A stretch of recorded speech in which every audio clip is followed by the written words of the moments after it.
All right, everybody. I am back. Dear God, I am back. It's been a very long time. It's been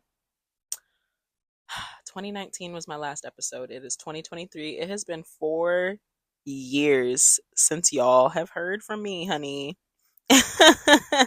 And I'm happy to be back. We'll get into where my head's been at a little bit more as we progress through our episodes. But today, I just want to get back to our show. Welcome to the Chrysalis Podcast. This is a space for healing. This is a space for discussion. If you do not know me, my name is Fenice Alexandra Massey. I still am legally a Thompson. Um, but yes, Fenice Alexandra Massey now. I am a married woman, honey. I got me a pretty fine man. If I do say so myself. Um, but I want to talk a little bit about myself. I am a 27-year-old mother, singer, dancer, actress, writer, producer, creator is really what I call myself. I'm a creator because I create. It doesn't matter what the method is, what the medium is. That's what my soul is here to do, create. So I'm a 27-year-old creator, primarily focusing right now on my podcast and visuals, things like that. But I originally built this space in 2019. I was in a transitional space in my life. I had just moved from college. I had just started actually living in the real world on my own in New York City. And I built this podcast as a space for me to air out all of the things that go on in my head because there is a lot. Oh, Lord Jesus. There is a lot, honey, that goes through my head on a daily, hourly, minute, second basis. I'm telling you, being anxious, being analytical is not easy, but it's a blessing when it comes to being quick. So, yes, I built this space to kind of air out grievances, to talk about things that people don't always talk about. I am not a huge fan of small talk. Small talk has its space, but I don't linger there. I can't sustain myself with small talk. I really love deep, thoughtful, analytical, existential conversation like a true Aquarius. Um, and so that's what the space is. It's for us to air out all those thoughts. You can send me questions, comments. We'll get to that a little bit later on. I am on Instagram at Fenice Alex. You can follow me there. I'm also on TikTok, the Chrysalis Babe. Um, but yes, so in this episode, I'm just kind of doing a catch up. So I had a few of my listeners send me some questions about myself. So I will answer those now, okay? First questions are from Jill, Miss Jill Morel, my former coworker and my girl. But Jill wants to know, let's see. Jill wants to know, do I believe in giving people second chances? That's a hard one. Oh, wow. Okay. Do I believe in giving people second chances? The short answer is yes.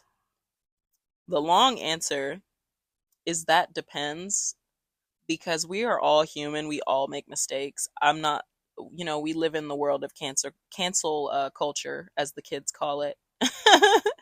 And I think cancel culture is fine. Let's talk about it. Cancel culture, there's nothing wrong with cancel culture because if somebody ain't doing something right, then out of here. But the thing about cancel culture that we don't talk about is the ability to redeem yourself. There is that as well. Cancel culture doesn't ask that you just leave. It asks that you leave, get your shit right, and come back. Apologize. You know what I'm saying? Hold yourself accountable for the harm that you've caused to a community, a person, a place, whatever it is. So yes, I do believe in giving people second chances, but I'm also not a fool. So if you show me who you are, okay, let's put it this way. There's a difference between a mistake and a pattern. If someone is doing things continually throughout your time knowing them that are consistent, because there's consistency in mistakes. You know what I'm saying? If somebody has a pattern with the mistakes they make, then they're showing you the consistency. Maybe not the consistency that you want, but it's consistent that they messing up. So, if somebody's got a pattern and you know that pattern, don't give them another chance and then blame them when they literally just behave in that pattern that you knew existed. So if someone is willing to work outside of and acknowledge their pattern and, move forward in a mature, self-aware way, yeah, I'm down. I'm down to forgive, but otherwise, I really don't be hanging around anymore, Jill. I just kind of move on. I don't hang around when people mess with my heart or my energy anymore, and I'm grateful for that. So, next question from Jill is who was my favorite cartoon character when I was a kid? Ooh, that's a really hard one. I'm not gonna lie.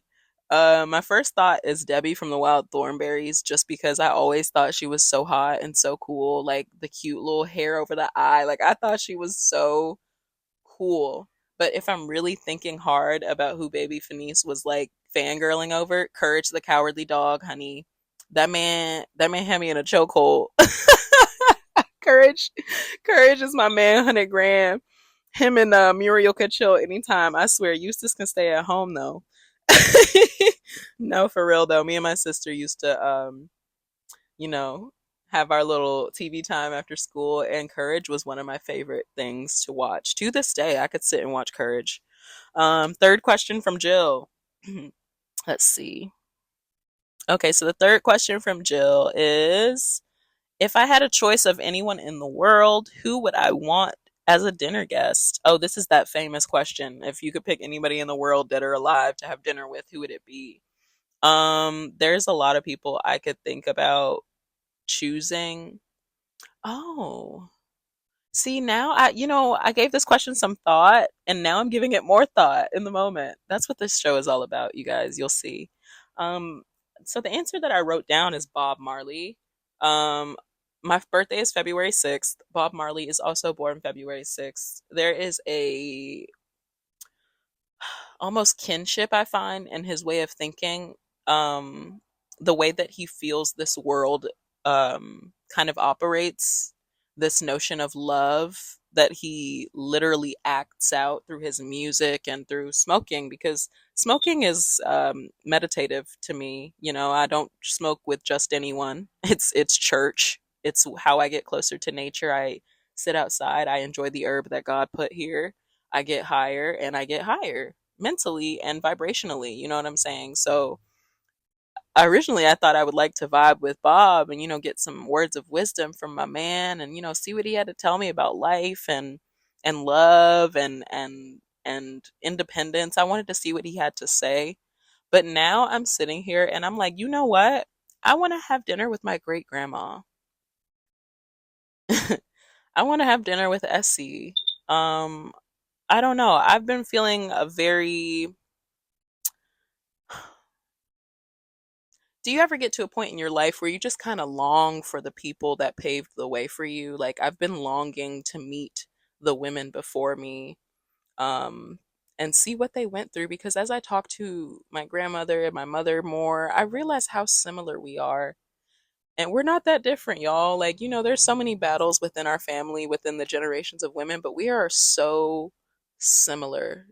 And it's beautiful and also tragic in a way. But I just would love to have a dinner with my grandmother's mom. I want to talk to her about what she went through in her life. I want to talk to her about how she felt about my grandmother, her daughter. Um, I just want to hug her. That's my family. So yeah, that's who I'd pick. Um, and if it had to be somebody famous, I'd say Bob Marley. But that's it. Okay. All right. And then, oh, there's another question from Jill. Okay, Jill. All right, you giving me a lot to work with. This question is, do you want to be famous? For what? Ooh, oof, that is a hard question. As an artist, as a performer, everybody assumes that the end goal is fame. And to an extent, it is, because fame gives you access. Fame is power. It's not just about the money, it's about the spaces that you're in, it's about visibility. So, for visibility, for literally strategic reasons, yes, I would love to be famous, because it would give me a platform to get an uplifting message out to more people. I'm not the type of person that wants to be famous for the clout. I don't really vibe with. Okay. So one thing about me, I don't watch award shows, y'all. That's very I know that's a little controversial because I am an actor. I do read, but I don't watch award shows simply because they do not depict, in my mind, where the actual like societal shifts, like the people that are shifting society as a whole through their artistry, they don't always give those people the recognition that they deserve. And as a way to stay away from being discouraged, we had a whole year where there was a hashtag Oscars so white. So why would I want to be so heavily invested in a world that really doesn't always even think about who they're including in the spaces where they make the choices? You know what I mean? You have to be careful. You have to know your value, know your worth, because no room is so important for you to be in that you should have to silence yourself or second guess your self-worth. So if the Oscars are so great, if that's where I want to be, if that's where I want to get as an artist, if that's my goal, then they should be reflecting the true, you know, they should be reflecting like who's really out here shifting the game, changing the game, not the same pictures that we've been seeing for years. Um, yeah, that's a whole other discussion. We'll have another episode about that, how I feel about award shows and who they cater to and what they stand for today. Because they don't stand for what they used to stand for, and who knows what it is they ever stood for, if anything. And that's no shade. Anybody who has won an award, I don't have an award, y'all, so I really can't talk. But that's not me shaming or bashing anyone who has received an award or anything like that, because there have been instances where folks who have worked hard have gotten their due, and that is acknowledged. However, I am not the type of person to pander to, I won't say pander. I'm not the type of person to engage in something simply because the majority is.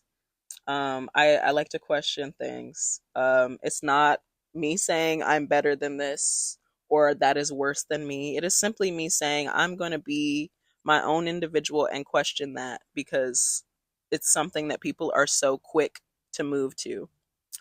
As a true Aquarius, I have taken quite the tangent. The question was if I could be famous. Would I want to be famous? Short answer is yes. I would do I would do my best to use my fame for the right reasons, because I don't know how I would be. You cannot predict the future. Fame and power can go to your head. However, I don't see myself as the type to let it go to my head, because I know I'm special, but I know that I'm special enough to know that I'm not that damn special. There's special people all around, and you're not better than anybody, and nobody's better than you. We all just are. Um, so yeah, I hope that answered that question. All right. Um, yeah, okay, and actually I'll elaborate on that a little bit more. My goal in the future, if I do get famous, when I do get famous, is to create groundbreaking works of art that shift the perception of what the industry could and should be. I want to use my power to help people. I want to use my power to uplift people and share my resources. That's what I would want to be famous for. All right, moving on. My good friend Alexis, she Alexis asks, and also, how you doing, babe? How you doing? I'm so proud of you. Like last time I saw you was college, was Pitt. So let me know how you're doing. But anyway, you asked me what my favorite song on Renaissance is. Ooh, can you tell I love this question? And um, I don't consider myself a member of the Beehive simply because I just don't feel like I have the credentials that a lot of y'all out here be having. Like, I ain't never really fought to be at one of the shows or nothing, because like I be chilling. I'm a homebody, but as a Beyonce fan, I have been to shows before, but I'm not as dedicated, and I will not ever claim the Beehive because y'all are really dedicated. Yeah. So as a Beyonce fan, I'd say. Oh, and fun fact, at my wedding, we had the bridal entrance dance was to Pure Honey. Period. Period. It was gay as shit, and we loved it. Um, but anyway, and for those of you who don't know, I am a proud bisexual woman. I am married to a man who is. I mean, it doesn't matter how he feels about my sexuality because it's mine, but it doesn't bother him. He's a man, and he knows that his lady is for him. Period. He not worried about nothing else, and I love that about him. Um, and it also gives him the strength to be more comfortable in who he is, and I love that for him. Um, but I would have to say my favorite song on Renaissance is Move. I really thought about this because there's so many other songs that are so much like that have a different vibe, that are more like upbeat or whatever, but like, Alien Superstar is a vibe, Virgo's Groove is obviously a vibe. Everything on the album is a vibe, but something about the song Move, like I feel that in my spirit. Like it's primal joy for me, that song. When I hear him hit the braka bitch, braka, I'm like, oh my god, I could just see myself stomping into the club. Like I'm telling you, like this song gives me visions. This song makes me dance in my car, like on my worst days. That song is my favorite song on that album. Move. And y'all might listen to it and be like, girl, what? This is your favorite? But it's my favorite, okay? Anyway. Okay, so last question from Alexis. Daily makeup or no makeup? I wore so much makeup because I did so many theater shows. Like I wore so much makeup and I did cheerleading.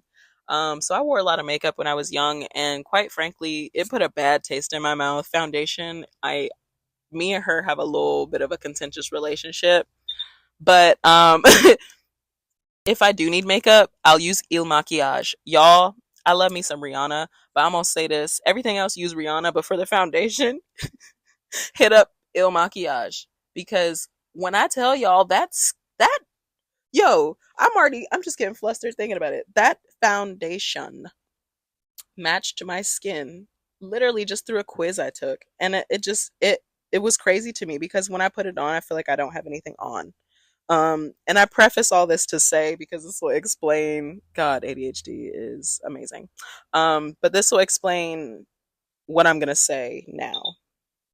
I don't really like makeup daily. And if I am feeling a day where I want to, throw on a light layer, then I'll do a little light, very light layer of foundation just to cover up any tiredness or whatever, and then I'll follow up with Rihanna's Matchstick and Rum. I do that on the eyelids and I do that on the cheekbones, just to brighten up my face a bit, especially on those days where, I'm a mama, so I be feeling tired and drained, and I be feeling like my face be looking tired. So on those days, I will do the makeup. But typically, no, I really don't wear much makeup, honey. I don't. And if y'all out here doing a full face every day, oh yes, power to you, because that's self-love. That's artistry. We can all do what we need to do and no one has to judge anyone for it. So me saying I don't wear makeup, that's no shade on anybody who does. Do you, baby? Like I wish I could be that good at be in my face every day, but I just don't have the motivation. I don't have the time. I don't have the space like to do it the way I want to. So, nah, I don't really I'd go natural most of the time, and if I am wearing anything, it's highlighter and light foundation and mascara. Um, all right. That's the end of my questions, but I'm going to go into a little bit more about me. I already told you that I'm 27. I have a 2-year-old. I won't go into much about my baby because that's their life, that's private. Um, but I have a beautiful baby. I have a gorgeous husband. We're living and working out of Florida right now. I got married 3 months ago. I really can't believe it. Actually, no, it's 4 months. We got married in November. So yeah, it's been a while, y'all. I'm a wifey now. Uh, I am an actor, homemaker. I have my own store. I make cosmetics, the Chrysalis Cosmetics. I do a lot. So you all will be learning a lot about me in the next few episodes. I'm really excited to get back to this. This space was something that for me really like honed in my self identity. When you're a mother and when you're like solo dolo, I mean, I have my husband and my kid, but like I'm away from family, I'm away from friends, I'm away from the things that ground me in my identity. So when you have that struggle, having an anchor is really important. And I'm realizing that this was my anchor to self. Um, one of them. Um, and I want to keep doing this because, you know, it's hard out here for all of us. And being very honest, like I've been in the days sitting here thinking like, wow, like what is it about me that's so special? You know? And that scares me because I don't ever want to forget why I'm here. I don't ever want to forget why I'm special because we all are, y'all. We all have a job to do. And that does not mean capitalism. It means that you have a job as in like helping out humanity. We all have a job to do. Some of us are healers, some of us are talkers, some of us are listeners, you know? And this show really grounds me in who I am and what my job on this planet is. In a world where we get so caught up in the day to day and the instant gratification of Instagram and ugh, TikTok. Anyway, in this world that we live in now, you know, we have to remind ourselves